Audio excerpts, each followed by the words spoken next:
Morning. Thank you for the opportunity to spend some time with you this morning and share some ideas. I hope you're safe and healthy. We have been through 15 months that have been difficult for most people and have been painful and tragic for far too many people.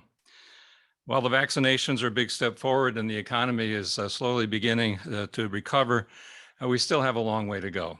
We are still living through the worst social, economic, and health crisis in 75 years. I want to suggest this morning that we are fortunate to be Rotarians during this difficult time. We are fortunate because we have fellowship, we believe in service above self, and we still have meaningful work to do. First, we are fortunate because we still have fellowship. Even before the pandemic, loneliness had become a major health issue in the United States.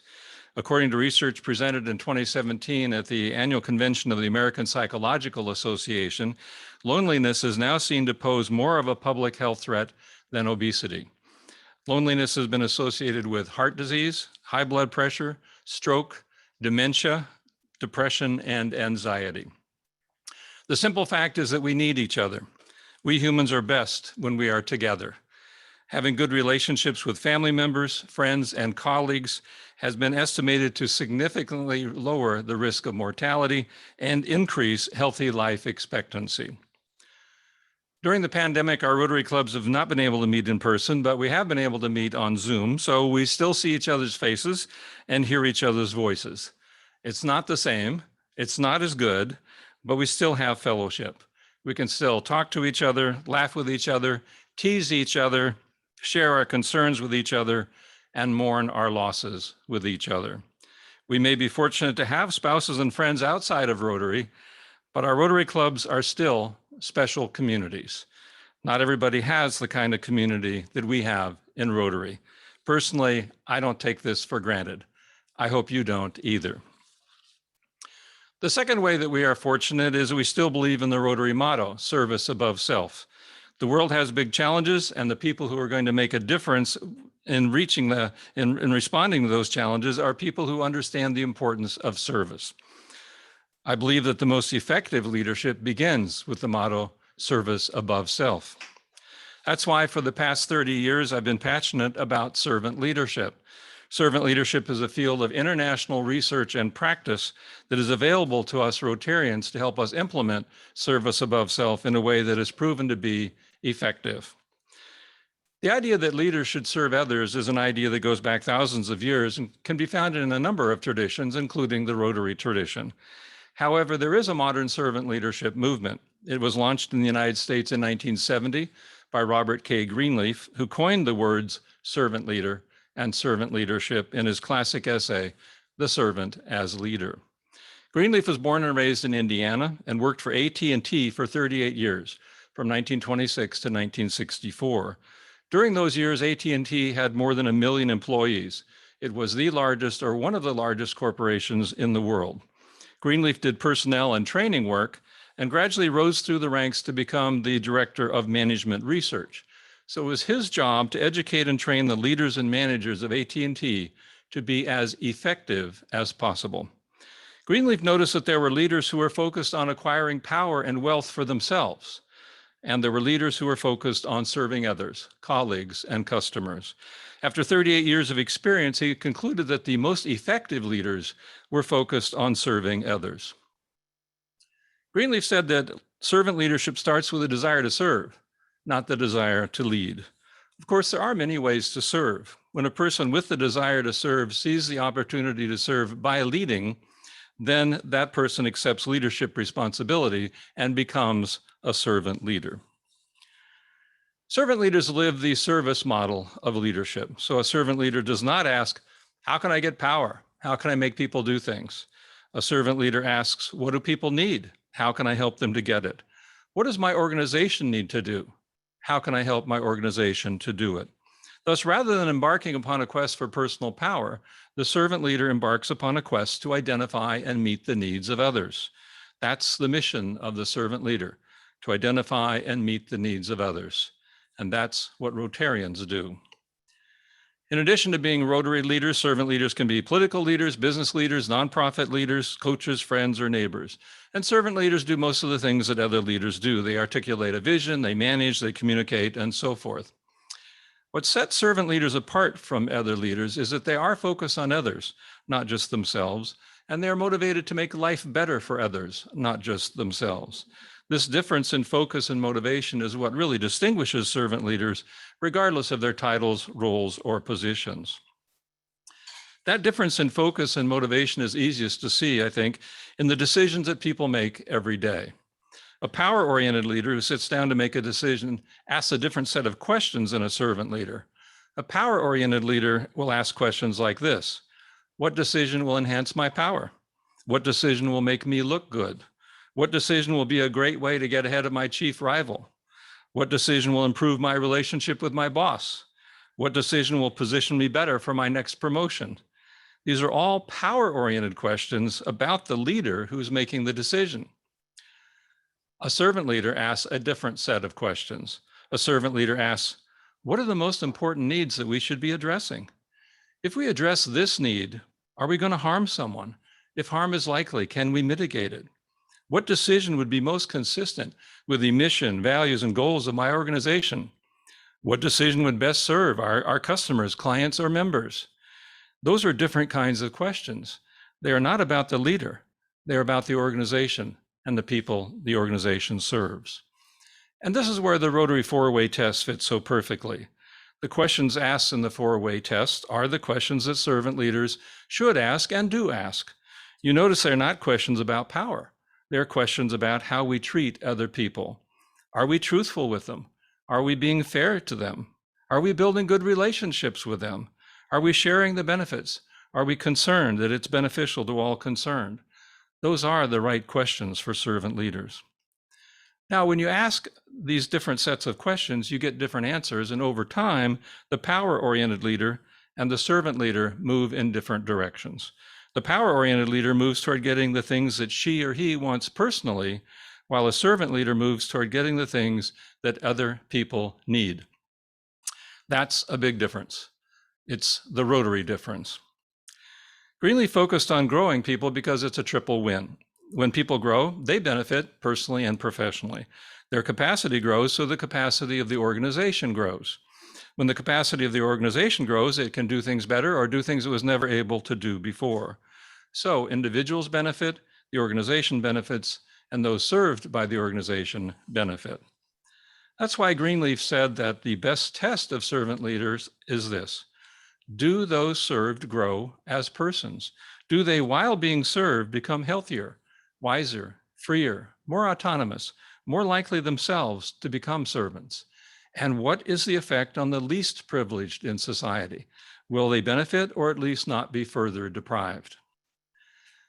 I think that Rotary clubs are a great place to grow people. We can give our fellow club members the opportunity to contribute their knowledge and skill to a variety of club activities. We can encourage our fellow Rotarians to grow in new ways, ways that may not be available to them in their workplaces or in retirement. We can help them to become active leaders within our clubs. That experience will be good for them and good for the future of our clubs. The ultimate goal for Greenleaf was to make the world a better place. Servant leaders help their organizations to become servant institutions.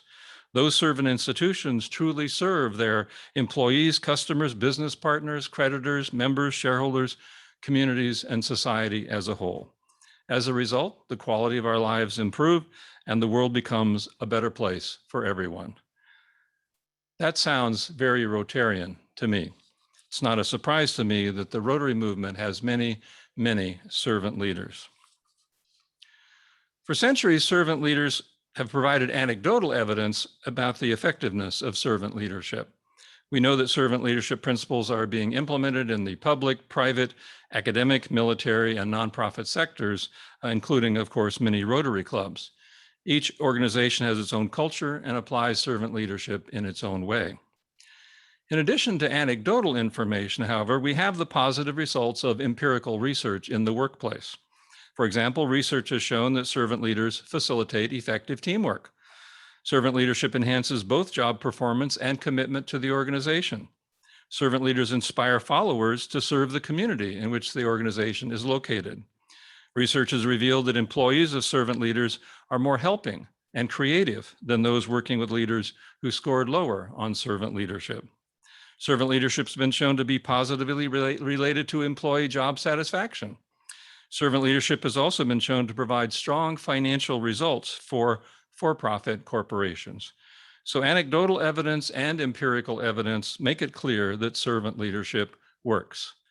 As Rotarians, we want to be effective, and servant leadership can make us effective. So we are fortunate to still have fellowship, and we are fortunate to still believe in service above self. The third way in which I think we are fortunate is that participation in our Rotary clubs and the International Rotary Movement offers us many opportunities to find meaning, and meaning is important in life and in work. There are many benefits to finding meaning in life. We know from experience, research, and wisdom teachings that finding meaning in life is a key to being deeply happy, to finding true joy in life. Research has shown that having purpose and meaning in life increases overall well-being and life satisfaction, improves mental and physical health, enhances resiliency, enhances self-esteem, and decreases the chances of depression. Finding meaning can be a life or death issue. It has an impact on the will to live. Viktor Frankel was a Jewish psychiatrist in Vienna when the Nazis rose to power in Germany. He was sent to Nazi labor camps in World War II. The labor camps were tragic places where people were literally worked to death. Frankel observed that those who survived the labor camps were those who had a reason to live, those who still had meaning in their lives. He concluded that the primary motivational force for human beings is the drive for meaning. Frankel established a new practice he called logotherapy to focus his clients on finding the meaning in their lives. He wrote a book, Man's Search for Meaning, about his experience in the Nazi labor camps. 10 million copies have been sold in 24 languages. In 1991, a survey by the Library of Congress found it to be one of the 10 most influential books in all of America. In 2009, a study published by Boyle, Barnes, Buckman, and Benefit titled Purpose in Life is Associated with Mortality Among Community-Dwelling Older Persons described a project in which they interviewed 1,238 older persons without dementia and categorized them into a group with low meaning in their lives and a group with high meaning in their lives. The study controlled for depression, disability, neurotic personality traits, chronic medical conditions, and income. The researchers followed the two groups for 5 years. What they discovered was that those in the low meaning group had a higher risk of mortality. A much larger percentage of them died, in fact, twice as many as the high meaning group. The study suggests that meaning is a life or death issue, even in environments far more positive than Frankel found in the Nazi labor camps. Unfortunately, according to a report issued many years ago by the Center for Disease Control, about 4 out of 10 Americans have not discovered a satisfying life purpose. 40% either do not think their lives have a clear sense of purpose or are neutral about whether their lives have purpose. Nearly a quarter of Americans do not have a strong sense of what makes their lives meaningful. This is sad because meaning is available to each of us. People often find the most meaning by focusing on others and becoming part of something larger than themselves, something that will have a bigger impact than any individual can have alone, something like the International Rotary Movement. You can always find meaning in helping others, and that is what Rotarians do here and around the world. I believe that meaning is available to us even when times are tough. No matter what the world does to us, we get to decide how to respond, and we can always respond in a way that's meaningful to us. We can always find meaning by facing the worst in the world with the best in ourselves. That's the message of the Paradoxical Commandments that I wrote back in 1968 when I was 19, a sophomore in college. You may have come across them. For example, the first paradoxical commandment is, people are illogical, unreasonable, and self-centered. Love them anyway. The paradoxical commandments are guidelines for finding personal meaning in the face of adversity. Each one starts with a statement about some kind of adversity, but it's followed by a positive commandment to do the right thing, the meaningful thing, anyway. The commandments are not meant to be negative. They're really what-if statements. For example, what if people are illogical, unreasonable, and self-centered? So what? You have to love them anyway. You don't want to limit your life by limiting your love. The commandments are spread around the world. They've been used by millions of people in more than 100 countries. Mother Teresa thought they were important enough to put up on the wall of her children's home in Calcutta. Many Rotary clubs around the world have shared the Paradoxical Commandments on their websites and in their publications. We Rotarians know that no matter what is happening in the world around us, we can still do the right thing. We can do it anyway.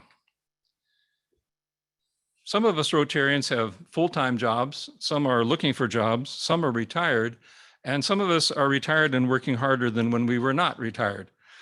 Whatever our current situation, we can find meaning in our work, whether we are paid or we contribute our time as a gift to others.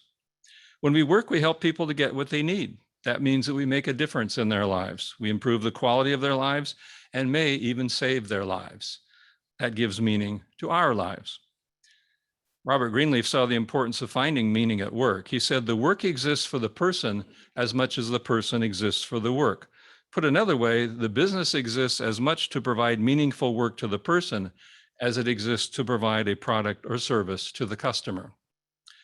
Catherine Bailey and Adrian Madden conducted research in the United Kingdom on meaning at work. They said, researchers have shown that meaningfulness is more important to employees than any other aspect of work, including pay and rewards, opportunities for promotion, and working conditions. Meaningful work can be highly motivational, leading to improved performance, commitment, and satisfaction. Bailey and Madden noted that individuals tended to experience their work as meaningful when it mattered to others more than just to themselves. The people they interviewed talked about the impact or relevance that their work had for other individuals, groups, or the wider environment. This fits Rotary perfectly. Rotarians focus on the positive impact that their work has on other individuals, groups, or the wider environment. Seeing that positive impact motivates us. It keeps us going. This is one of the benefits of finding meaning in our work. Dr. Kenneth W. Thomas and his colleagues spent many years studying motivation at work. They concluded that a sense of meaning is an important intrinsic motivator. It turns out that people who are intrinsically motivated perform at higher levels. Research has demonstrated that if you want to help others and you find meaning in your work, you are likely to experience higher levels of persistence, performance, and productivity in your work. So how do you promote meaning at work? Dr. Thomas recommended 5 building blocks of meaningfulness. 1, building a non-cynical climate. 2, clearly identifying passions. 3, providing an exciting vision. 4, ensuring relevant task purposes. And 5, providing whole tasks. I think there's a special opportunity for us here in Rotary because we have a lot of flexibility in our projects and programs. We can promote meaning in our positive environments, passions, exciting visions, relevant tasks, and holistic approach. We can be meaning makers, working to enhance the meaning that our fellow Rotarians experience. We can listen to club members and learn about their interests, goals, and dreams. We can facilitate what they would like to do. We can pitch in and help make it happen. We can help our club members to reach their goals and even fulfill their dreams. And that should give us a lot of meaning, the kind of meaning that can sustain us in our work. In conclusion, we are living through a difficult, painful, tragic time. As Rotarians, we are fortunate to still have fellowship, service above self, and sources of meaning that can keep us going. And we do need to keep going. We need to keep going because there is a lot to do. And we need to keep going because that is who we are.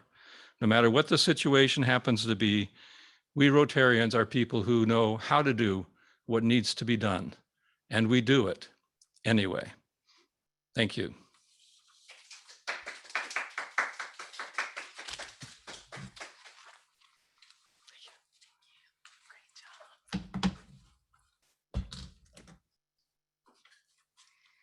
Thank you very